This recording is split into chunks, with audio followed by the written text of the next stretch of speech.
Hello, everybody. Welcome to the Dig In podcast. I am seriously excited today. I am going to try my best not to fangirl out, but I am joined today by Nick Graham, former head of insights and analytics for Mondelēz and PepsiCo. We're going to hear what he's up to now, but I have been looking forward to this so much. I appreciate you being here, Nick. Thank you. Thank you. Thank you, Jess. Well, I'll try not to fangirl in return as well, but it's Deal. really, I also been super excited and looking forward to this. So good to see you again. Awesome. Yes, great to see you. So I'm going to get going with an impromptu question. You don't know that this Mhm. one's coming at you. This just gets us going a little bit, but I'm very curious to hear your answer. What's one ingredient any self-respecting mixologist cannot live without?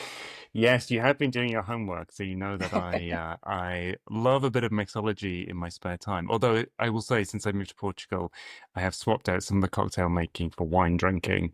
Since I am in the Oh, in the land of, well, one of the lands of wine, I should say.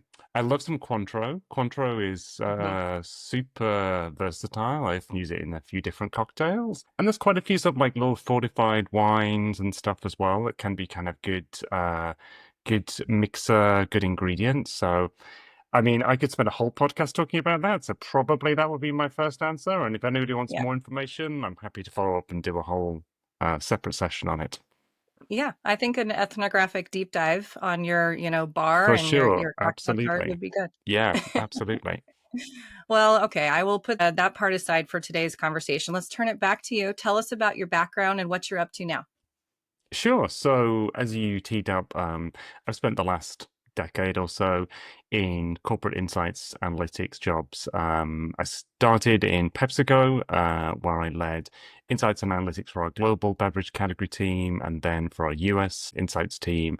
And then most recently, I led the global insights and analytics function for Mondelēz, so the makers of Cadbury and Oreo and all those good things for the last 3 or 4 years, where I helped to kickstart the transformation of the function. And then that was all going really swimmingly. And then in summer of 24, I made a big, bold, scary transformational decision of my own, and that was to move back to Europe. So I've been in the States for 15 plus years or so, along with my husband, and we decided it was time to get back closer to friends and family. So we moved to Portugal, which is where we are now, enjoying the sunshine and nice living of Portugal. So now, I sort of swapped out the corporate side of my life, and I have my own freelance consulting business where I help companies like Pepsi, Mondelēz, others work out how to solve kind of tricky transformation behavior change challenges that they're dealing with. A lot of it, obviously, around transforming insights and analytics and some of the associated functions, but also like how to transform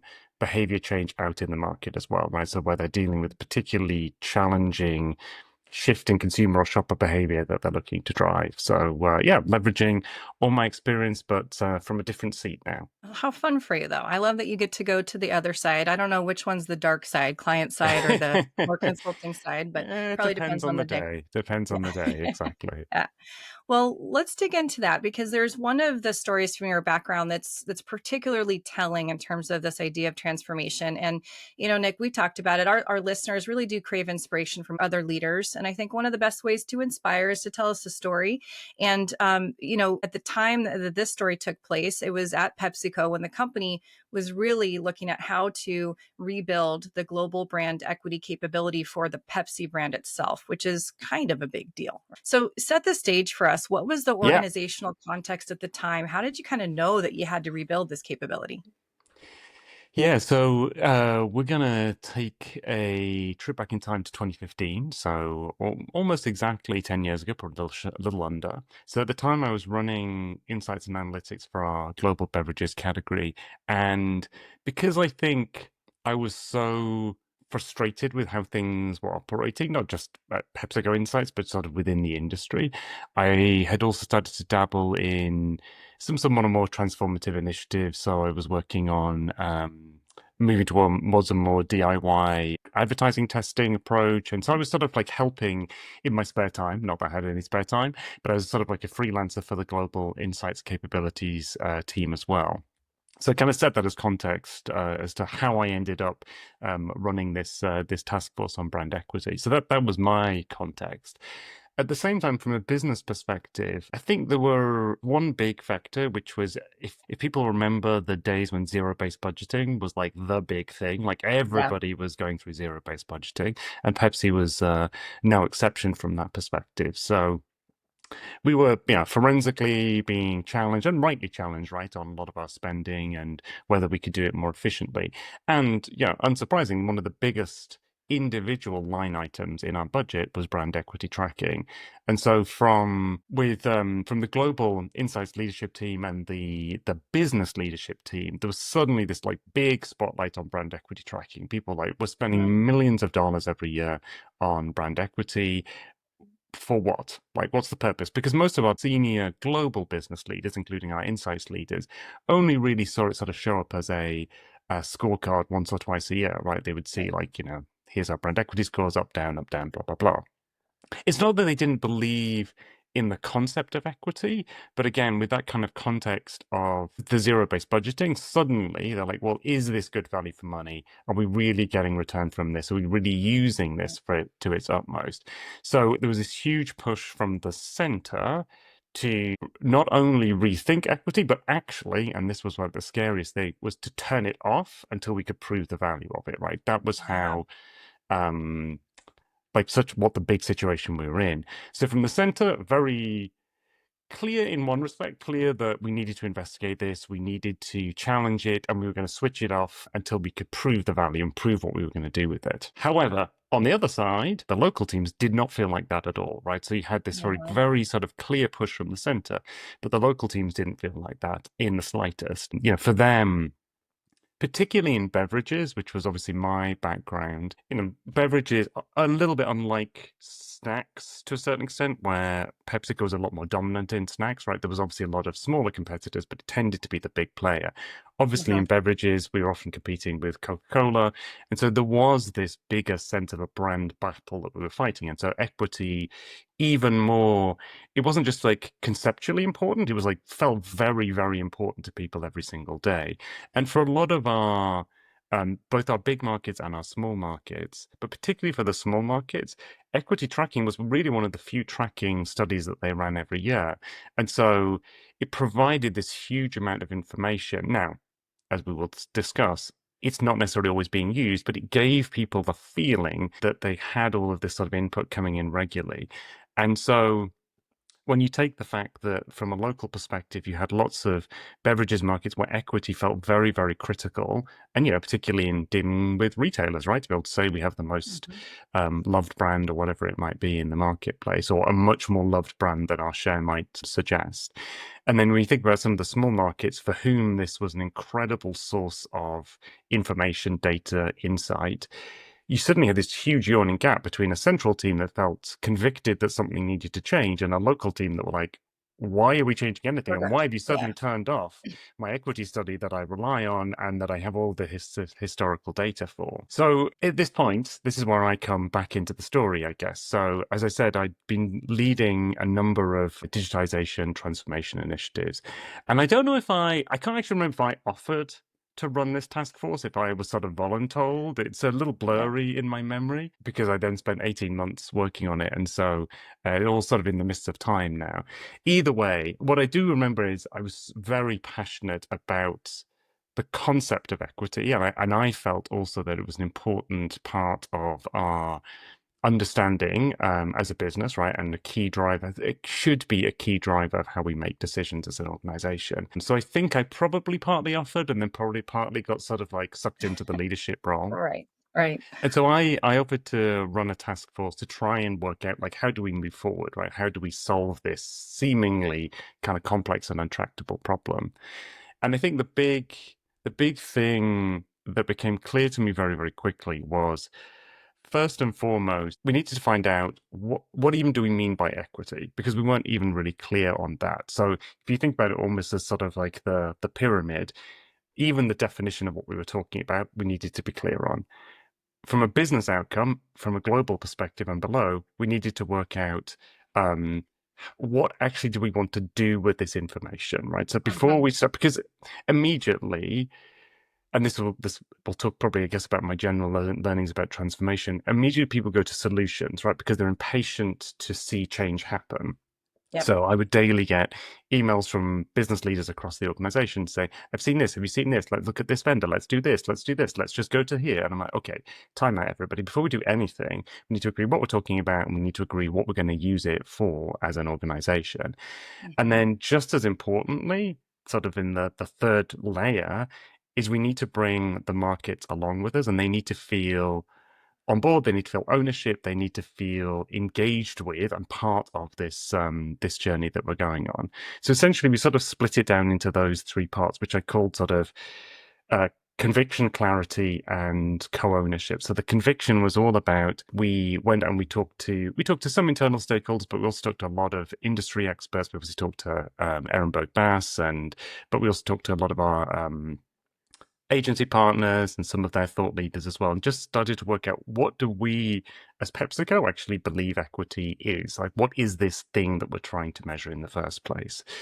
The second layer, the clarity, we went out and did a ton of stakeholder discussions. And again, I say all of this, it all sounds logical, but I pushed to make sure that we did this before anything else because, again, from our leadership team, everyone was just like, we just want solutions, we just want answers. And I'm like, well, no, Right. no. And it's always been a big, I guess, bugbear of mine is that we jump into action before we really know what we're trying to do, right? It's the sort of Yeah. ready, fire, aim mentality. And I'm like, well, we need to know what we're aiming at before we start firing. Yeah, and come back to that problem and the gap and make sure Exactly. people actually understand there is a gap, why that matters. And that conviction is such an important part of that journey. And I'm sure you had differing interactions across the markets. Like you said, some of the markets were just probably like, what happened to my tracker? Turn it back on, where Yeah. others might have been a little bit more forward looking. So what were some really specific challenges that you had? Well, I think the biggest challenge from the conviction standpoint, it was the challenge. The biggest challenge was just proliferation of options and pathways that we could go down Right. because equity, this is no big surprise to anybody. Nobody agrees really what equity is, right? It is a Right. moving target. And so the biggest challenge is more we had to define from that what we wanted to do. The two biggest challenges really were clarity on what the business wanted. And this, I think, was most revealing for me, was because from global leaders right the way down into our market teams, no one really knew what they wanted it for. And as you sort of said, I think, and as I talked about before, a lot of the markets were using it and felt good that they had it, but didn't really know what it was for. And in many cases, it becomes sort of quite a bloated survey, right? Because people were doing a survey, so we'll throw this and we'll throw this in, we'll throw this in. So I think the biggest challenge we faced, or the first big challenge really that we faced, was getting to clarity on, and again, newsflash here is there wasn't a single answer. What we Right. clearly identified pretty quickly was there wasn't a single thing that people wanted. People wanted essentially a strategic planning tool that was very deep, very rich, really about understanding the brand. But they also wanted something that was real time, that could tie between or connect in-market activity to equity, to what they were seeing in the marketplace.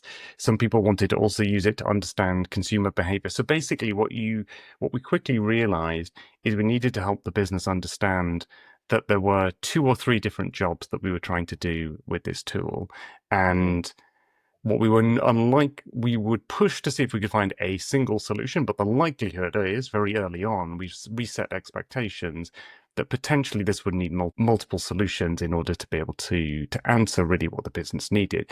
But I think it was revealing in those stakeholder interviews, it was revealing because I think what we pushed really hard on as a team is no, don't tell me what you like about it, what you don't. Tell me what you want to use it for. And that was the big Hmm. focus, was to make it outcome driven as opposed Hmm. to process, methodology, whatever, theoretical. It was like, what decision would you want to take off of this? And that was often the revealing question, is that either people had six answers that were completely contradictory, or they had no answer at all as to what they wanted to use it for. So I think that for me was, and ultimately drove a big part of how we answered the problem. And then I'd say I think the other big challenge was making the markets feel like they were part of the solution.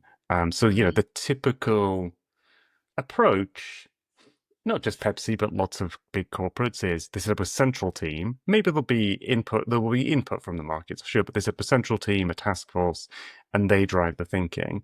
And you get speed and efficiency from that and sort of like, drive to results. But what you sometimes don't really get then is a feeling that the markets feel like they've co-built it, that they co-owned it. And because this was Mhm. such a political topic, right, particularly for some of the markets, what we did instead is created more of an iterative squad team. So we identified some champions in the market. We made them part of a squad team. So we met twice a week. We had sprints. We really made sort of like the best of agile working. Even though I led it, I drove it forward. Everybody in the team had a role. Everybody knew, like, you're going to be focusing on the clarity part. You're going to be focusing on the conviction part. You own the conversations that happen locally. So try to make it feel truly like a collaborative effort so that when we came out of it, it wasn't a global solution being sold to the markets. It was a local solution being sold by both global and local people back into the local Yeah. teams. And I think to me, while that definitely took a hell of a lot more work, right, than it would have been if us, three of us in the center had just done it. I think it made a much bigger impact in terms of the sustainability of what we ultimately delivered in terms of a transformation, because you had champions locally, you had conviction locally, you had Mhm. commitment locally, and it meant that it didn't just rely on two or three people. And people really did feel that the solution that we developed was something that they had built, not that had Yeah. been sort of imposed upon them. Sure. And I can imagine that when you had those advocates that were, having those local conversations, that decisions that were made based upon that revised equity framework were probably applauded, and they were proud to report that back to the global center, right? Here's what we were able to achieve in market because of this new work. So hopefully you saw a lot of that champion just happening by word of mouth too. Yeah, and I think what was really nice was so ultimately what we built a much more sort of streamlined, focused, strategic planning version of equity, something that was much more stripped back. It was focused on answering the sort of strategic planning, like where is my brand going? How is my brand perceived, in order to be able to shape up communication strategy, innovation strategy, etc. But it was very purposely intended to do the sort of longer term strategic planning piece. And then Mhm. in parallel, what we did is kicked off a whole series of test and learns to work out how to do the bit that honestly many of us are still struggling with, which is the sort of connection between the thing that happened in the market, innovation, advertising, whatever it might be, equity, and then what happens as a result, purchase behavior, short term, long term. So, because we knew that there was no single global solution to that, and we also knew that that would require, obviously, connections of data sets, we decided to hive that off into a separate stream to allow the markets to test and learn their way to find the right solution and that would work for them. Mhm. All of this to say, I think what I was most proud of, to be honest, through that whole process is when we launched the sort of strategic planning module. One of the things that was really clear to us was that first wave of results was going to be really critical to build trust, to build confidence that we'd built a good solution.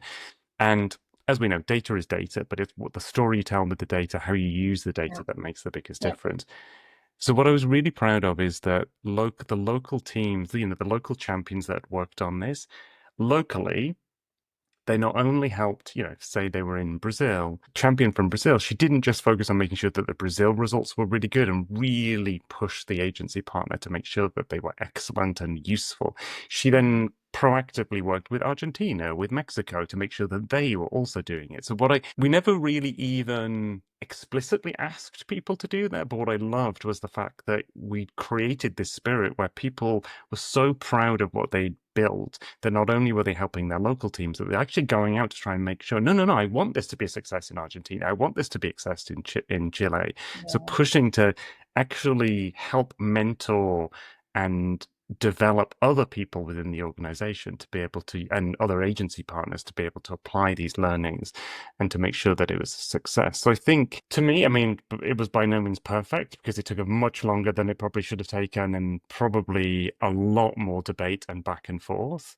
But I felt proud of the stickiness of what we had developed as a result of that, and the sort of collective buy-in that we had to what we built. Yeah. Well, the real question is, are you happy that you did volunteer for it? Because that's what I'm going to lean towards. I think that you did. I think you raised your hand. Yeah, yeah, of course I am. I mean, I remember at the time saying to my husband, "What the hell have I signed up for?" Because, Right. on top of a day job, I basically did another day job for 18 months plus trying to build this solution with the team and land it into the market. But would I have done things differently? For sure. Knowing now what I know, knowing what we went to, knowing what we came up with, etc., etc. But I'm certainly very proud that I played that leadership role, that coach role, to help us get to where we got to. And probably was one of the most, maybe I didn't realize this at the time, but it was probably one of the most transformative experiences for me as a leader, understanding what it takes to actually help transformation happen, really happen. Yeah. Because I think it's very easy, and I've seen this like a lot through my corporate career in particular. It's very easy to sort of talk generically about transformation, right? Put a process on a piece of paper and set hard metrics of productivity or whatever it might be. Actually making it happen, though, I think that's what this experience probably taught me more than anything else, is just ultimately it is about people. I know that sounds really trite, but it is. It is about Mhm. people. It's about any transformation, internally within an organization, externally in the marketplace, is about understanding behavior that you want to change and understanding, working at how you're going to motivate a group of people who you cannot control them. So you have to try to influence them and Yeah. shape them and encourage them, inspire them, whatever the right thing is, to move in the direction that you want to move in. And I think what I realized through this is people throw the word around a lot, but of transformation, but I have change, but I feel like very few people realize how difficult it is and how complex it is and how much it relies on the people part, and Yeah. how, to be totally honest, how little we think about the people bit when we think about transformation. And I Yeah. think that's often, again, thinking some of the examples I've seen in my career, that's often why transformation fails or sort of doesn't stick, is because actually no one's really thought about the people at the end of it, the people Mhm. who are going to have to live with that transformation. Yeah. Well, tell us more about that because you have, I mean, I kind of joke that I feel like the word transformation is synonymous with Nick Graham because you do it everywhere you go, but there's so much more to it. So what are some of those characteristics of the people that have, most fueled the successful transformations that you've been a part of? Like what are some things that we should be on the lookout for these, super heroes? Yeah, absolutely. And there are loads of them in all the organizations that I've worked with and worked for. I think fundamentally, as I said, it comes down to understanding that transformation is about lots of things, but first and foremost, it's about people. And if you don't start with understanding where people are today, where you would like to get them to, and what that looks like. So it's like you need to understand your start point, but you also need to understand tangibly what does the future look like. Again, often people say like, "Oh, people's work life will be transformed." I'm like, okay, but what does that look like tangibly? What do Right. you want the end point to look like for them? Like, how will they spend their day differently? This process that takes all this time, how will it look in future? How will the interaction work? A lot of that stuff doesn't really get talked about, particularly, for example, when you're building new operating relationships. It's like, oh, it's fine. This team over here will now do this work. How is it going to operate? How is it actually going to work? How is it tangibly going to operate? And then I think the greatest, so while some people can do a great job of that, I think what the really great transformers do is they then understand how to create that bridge for people, right? So how am I going to get and enable people to get from A to B over time? Mhm. Yes, there are lots of triggers and context changes you can make to help people. I think often good transformers are great at the first part of the behavior change wheel. So they're very good at thinking about how do I make people aware of this? How do I make it sort of like conscious that change needs to happen? How do I sort of inspire them of the need for change? Mhm. I think the really great transformers are good at the sort of the closing bit of the behavior change wheel, which means what enablers do I need to be able to make this happen? What rewards do I need to put in place in order to be able to Mhm. happen? So it's the hard graft of how do I actually enable this change to happen, facilitate this change, and make it rewarding and sticky for people over time. That's the bit that I think great transformers do. But again, I Mhm. think it starts with that very clear human view of the from to, and then a transformer who can really think about, again, the full behavior change wheel of how Mhm. to facilitate, enable that behavior, because essentially that's what it is. And so, all of that to say, I think one of the things one of the things I think good transformers do is that they recognize that process tools, AI, digitization, whatever the buzzword happens to be at the time, is a great enabler, but isn't the only thing. I think what great transformers realize is that none of that will ever be the answer. There's never a silver bullet in those Right. things, but you can make it work for you, but it should be in service of the bigger problem, the behavior change problem that you're trying to create. So what Mhm. I see often is, and now more than ever, and people coming with, I want AI because it's going to be transformative. And my first question is always, what's the problem? What's the human problem we're trying to solve for here? You want to Mhm. create more time, you want to create better insight, you want, like, what's the from to? And then let's work out, is AI the answer? Because AI is not without lots of challenges and lots of problems in setup. So there is no magic bullet that's going to come along and solve all of this. So let's even work out, is that the right solution, or is there actually a much easier, much more simple solution that you can apply that will still deliver the change that you're looking for? Yeah. Well, again, you're going back to this idea of kind of marinating in that problem and really Yeah, understanding all the implications of the problem so that you can not rush to the solution. And our industry does feel a little bit in that mad dash kind of scenario right now, doesn't it? It feels like a lot of totally. companies are just saying, I need to just check a box and say that AI is part of my process, for example. Yeah, no, I agree. And I think what I see, I'm working on a number of projects at the moment, which about building AI-driven capability. And what is very clear to me, so both on the corporate side and on the agency partner side, what is very clear to me is, yes, AI could be transformative in lots of parts of our ways of working, but it requires a lot of hard work to set it up to be what we want it to be, right? It requires Mhm. incredibly clean and structured data. It requires incredible training for the models, particularly Gen AI models, to be able to generate the quality of content, whatever that is, creative insights, whatever it might be. So it's not a fast and cheap and easy solution. Quite the opposite. It is a time consuming, it's a big investment to make this thing work. And what I see time and again is, again, people coming with, I want to introduce AI because I believe it will change things, but not thinking through A, what the change problem is, but then also, again, at the end of it, it's still going to be human insights leaders, human marketeers, human finance people, human decision makers are still going to be a big part of this. So what role are they going to play? How will AI change decision making for them?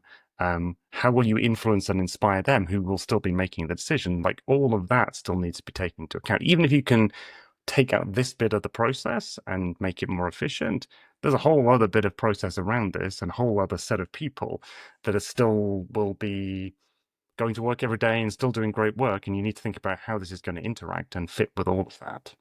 Yeah. And I'm thinking about that behavior change wheel and, the sort of back half of it has this enablement piece, but then there's got to be some amount of monitoring that once something is put into practice, is it working? Is it meeting the objectives? Is it solving the problem? Right. If you go back to that impetus. And I just don't know that many organizations are there yet. It feels like we're still at that part of deploying, and we need to plan for that future of tracking. Is it actually helping us achieve what we wanted it to?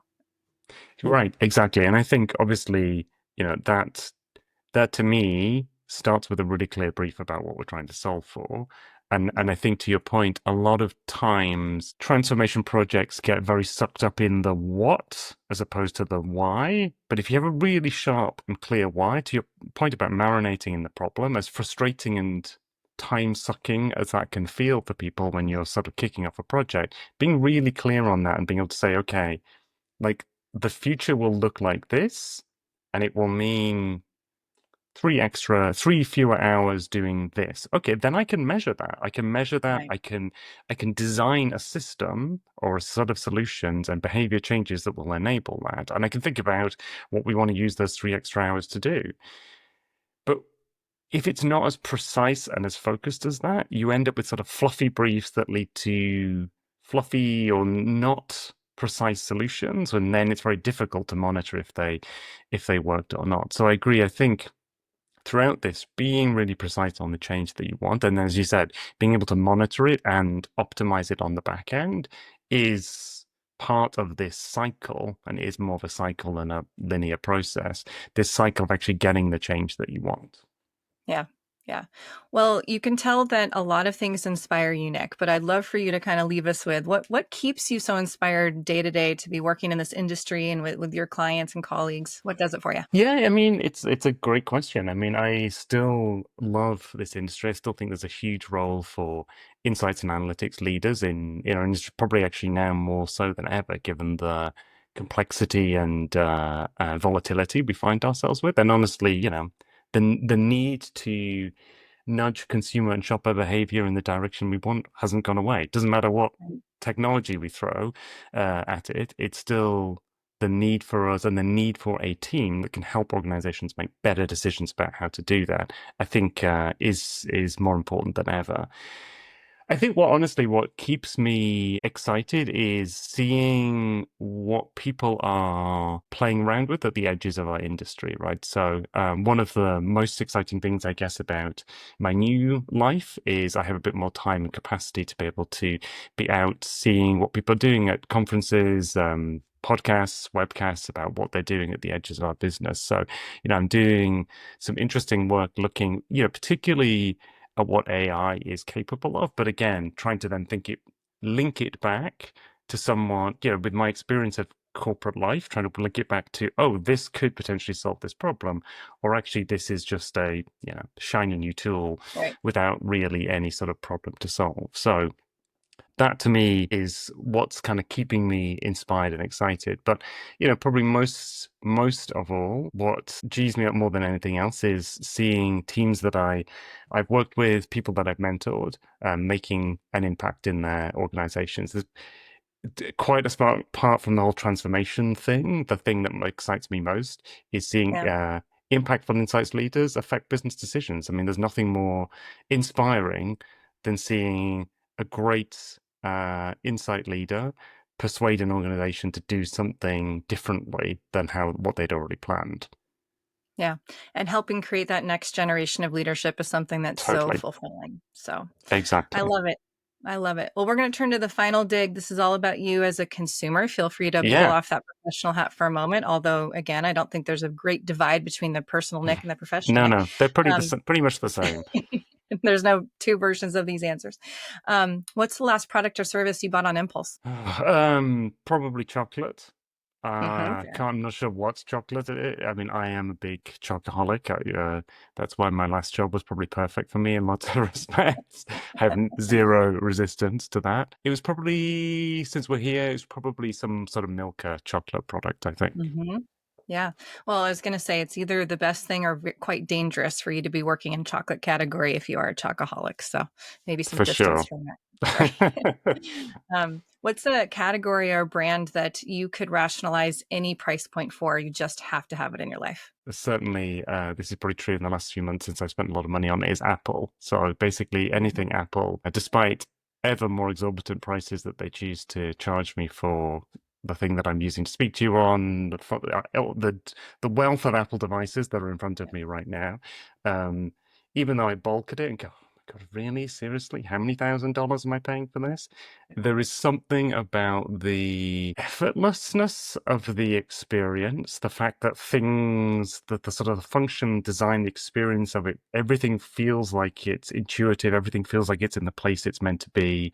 And then Mhm. obviously, as now it's a system, right? So I've got an iPad, an iPhone, a MacBook, and it all sort of syncs together. Just even tiny things like, I'm not sure this is worth thousands of dollars, but the ability to copy paste on my iPhone and straight into my MacBook. Just Mhm. that power is a stupid thing, but it feels like, oh wow, this feels transformative. The amount of time and energy this is saving me. And now you can't live without it, and that's, their whole goal. So that's excellent. Totally. Good So I'm example. sure I'm sure that they're very happy as well. I'm sure keeping Yes. Tim Cook very happy. And we all know brands have distinct personalities. What's a brand that you would date and a brand that you would marry? And it's up to you. They can be the same brand or they can be different. Yeah, I think a brand that I would date but probably not marry would be like a brand like Nike, right? So a brand that is fun, venturous, like empowering, pushing you to be better, like just some, particularly as I'm starting to try and get back into running, like a brand that's like, yeah, you get out there, you do this, like I'm right behind you. But I think it'd be pretty exhausting as a longtime partner. Be like, okay, can I just like lie in today and not Right. have to go out and do anything? Can I like just not do it possibly today?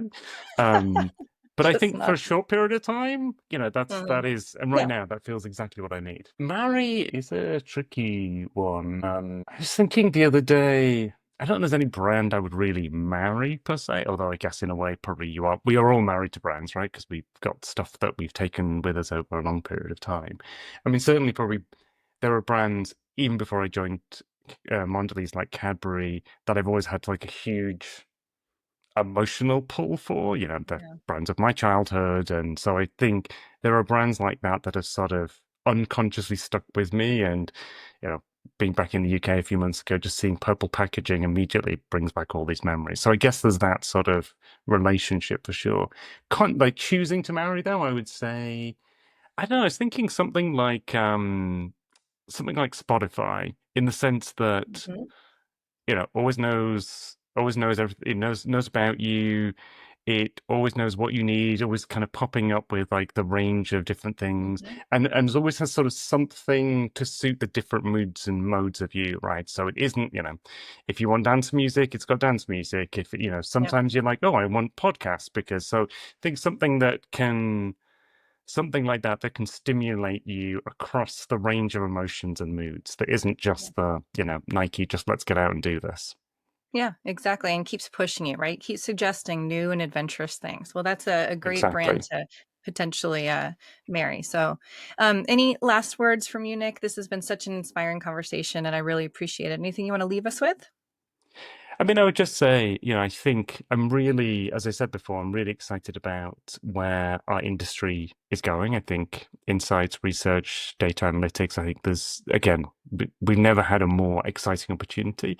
Having said that, to bring us kind of full loop to the story of transformation, I do think we're at a bit of a crossroads where we need to decide with the transformation that will inevitably come with AI and technology and advanced analytics, etc., over the coming years, I do think we need to talk now about who do we want to be when we're grown up? Who do we want to Mhm. be when we get through the other side of this transformation and revolution?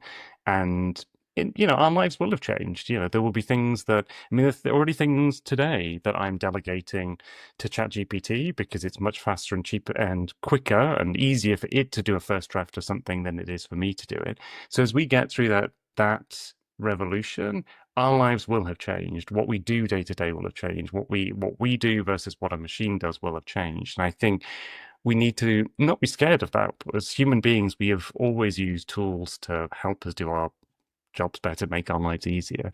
But I think we as an industry need to grab hold of it and say, okay, this is going to happen.